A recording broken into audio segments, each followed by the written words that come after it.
welcome to another video sea fishing with Paul, and if my friend Ed was to be listened to, it would be called Sea Fishing with the Idiot. But you never know, that might change today.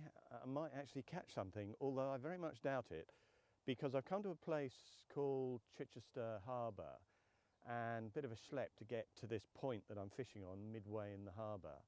The reason I've come down here, wind, strong easterlies, and it would just gooner any of the other south beaches and make it fairly unpleasant, and I suspect, given it's easterly, ain't going to catch a lot of fish.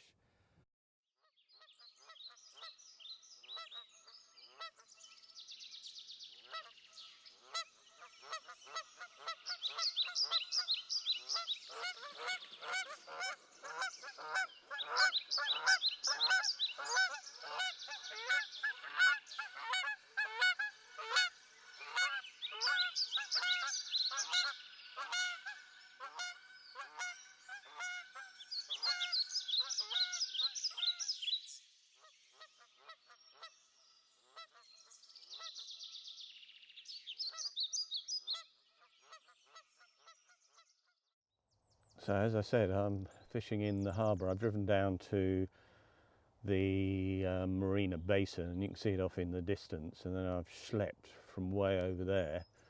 So where those white buildings are off in the distance, that's where I've come from. They very kindly have put a sort of walkway in, because when I used to come down here it was just a muddy old track. It was part of the Salterns Way, if anyone's looking for it. And there are loads of nooks and crannies around here, and then around me we've got woodland tweeting birds. Now, Phil Emmett, if you're watching this one, fellow, there are no people around me, no swimmers, no stone hunters. And your advice of wear underpants on my head, put two pencils up my nose and say bibble,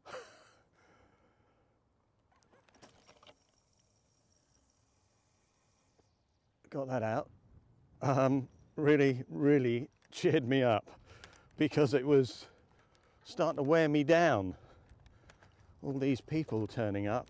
And then the best bit was, which I didn't mention on the last video, I had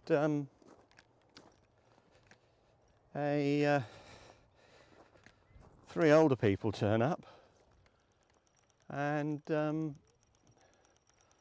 think I'm going to move the rod rest nearer, I think is the secret of this exercise. Keep the rod out of the weed. But these three old people turned up, and I was down reeling in, and they were stood in front of my bivvy. I don't know what the hell they were doing, so I wandered up there, and they went,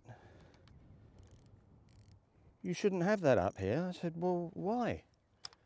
They said, "Well, you're camping, and camping is prohibited on this beach." I said, "Well, I'm not camping, it's a bivvy, it's open at the front." They said, "Well, you've got flaps on it, you could shut it." I said, "Well, I'm not, I'm fishing, it's a fishing rod, it's a wind shelter, it's a rain shelter." They said, "Well, you've got food in there and you've got drinks, you could be staying overnight, it's not allowed." And I didn't really have an answer, so I just left them to it, staring vaguely into my shelter and speculating on the idiosyncrasies of people who'd want to camp on the beach with very little to keep you warm. And there is knout of strangers folk out there, but very pretty. There's a chap out there windsurfing at the moment. He's quite happy because he's got a nice bit of wind. I'm not. Off over there, you can see where the church spire is, and then in front of that I think it's Dell Quay. You need to be very wealthy to live down here, and there are houses that are millions and millions of pounds, and then you've got Bosham, which is sort of millionaire's village. But where I am, I'm way off the beaten track.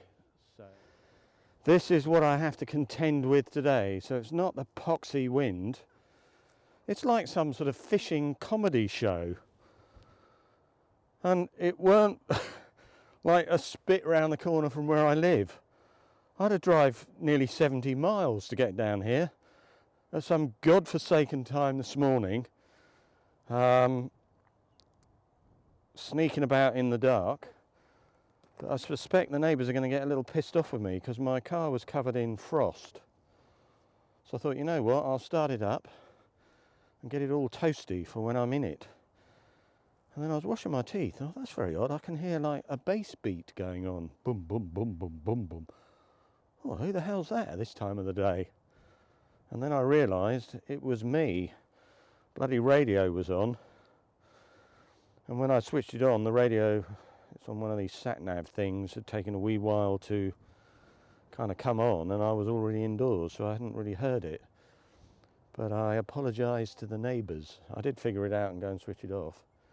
Right, let's go and scope out the bit further along up there and see if it's any better than Weed Alley here. This is what I got to deal with. Although I think what may happen is the tide goes out, I can walk down a bit and get past this floaty crap that's here. So I might try and fish maybe out there where that little stick is out in front of me. It's a bit narrower, that band of weed, but it means each time you reel in you're going to get covered in cack. I had a little look up there, and the trade-off is if you go up there the wind is absolutely howling into the right side of you, and you can see off in the distance just tiny little mini white caps in the harbour. Never a good sign. And then round to the back of me is this beautiful woodland, and these trees that, as the harbour's eroded, have just fallen in, but very picturesque. Great if you're a photographer, but I'm not. I'm masquerading as a fisherman.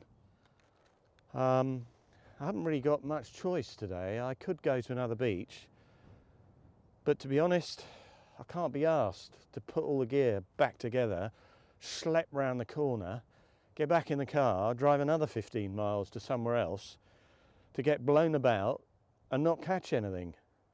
So I'm going to stay down here in my isolation and be grumpy with myself. Okay, let's go and have a watch of the fishing rod.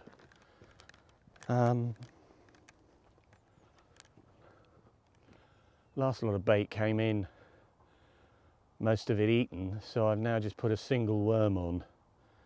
And I think the secret is be closer to the water, cast a bit further out. I'll obviously get shit and crap on my line when I reel in, but wouldn't it be nice just once to catch a fish?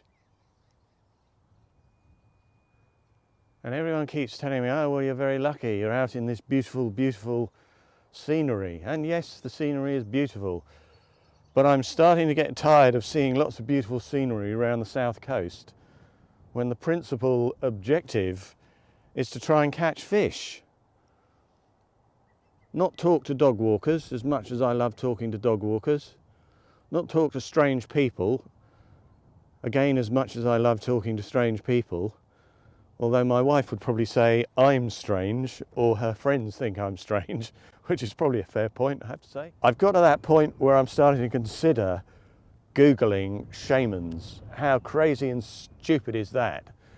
But I've tried every other damn thing. I've tried every bait known to mankind, frozen, salted, fresh, this fish, that fish, juicy fish, not juicy fish, cuttlefish. Oh. I do hope that it's not just me, and I am reassured, I have to say, when some of you out there do comment and go that you've been fishing for the last several weeks as well and caught nout. But you just got to keep going, because there will be that one occasion where if you're not there, that big 10-pound bass will swim by. So keep at it, I think, is the mantra. Well, there's one good thing down here. There's not a load of crap all on the beach. It does challenge me when I see all this rubbish and detritus that we've left. And I always make an effort to take all my crap back with me. And the fish hunter, he carts a bag round with him. And he also fills in the digging holes when he's digging bait. And there was some bloke earlier on just up here, he's left a load of craters and it resembles something out of the First World War. Why are these people so lazy? And then you get the people come along and go, fishermen are bad, fishermen are this, fishermen are everything else. We need all the help that we can get to try and show the world out there that we are responsible people. We look after our quarry. We care for our quarry.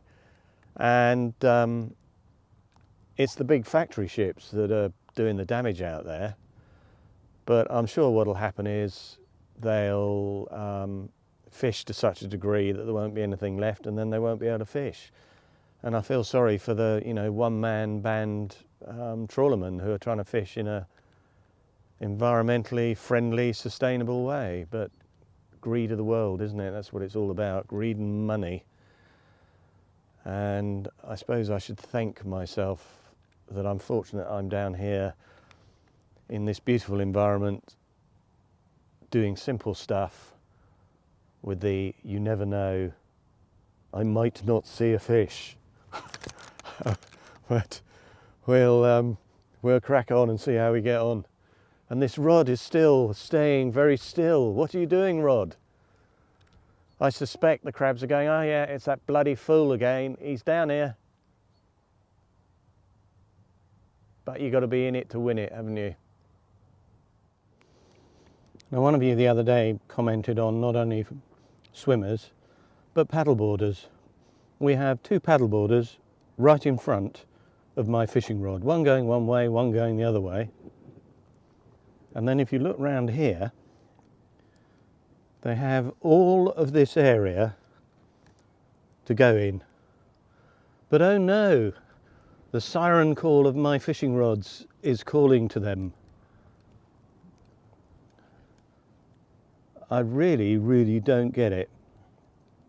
Now, you wouldn't have believed it unless you'd seen it. And I rest my case. I think there's an arrow in the sky which points down at me and says, old people, whatever you're doing, come this way. Don't run along the path, run along where the fisherman is and see if you can really, really, really knack him off. It's like extraordinary. It's like a load of crows. What's going on? Now, it's now getting ridiculously stupid, the wind, and I've had the rod back in again. All the worms are still on there. I've changed them, I've put it back out again. I'm going to reel it in. There's nothing going to be on it, just for a change. And what can I say?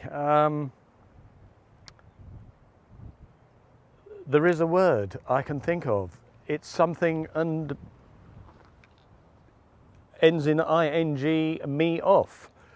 But yeah, I should have kind of figured out and known better, but it's nice to be out. So as ever, I really, really appreciate all those comments. I really get the humour, which is fantastic. Thanks for watching. Sorry I haven't caught any fish. And the next event will be, I was going to go on Monday, but it's going to be Easterlies. So I'm going to give it a week and then plot where I'm going to go. And I think Ross might be with me on the next one. He couldn't make this one because he was busy. He didn't miss a lot. So if you're watching, Ross, it would have been a long drive for very little in a beautiful place. So stay safe, take care, and until the next one, fishing with an idiot. So look after yourselves. All right, God bless. Bye-bye.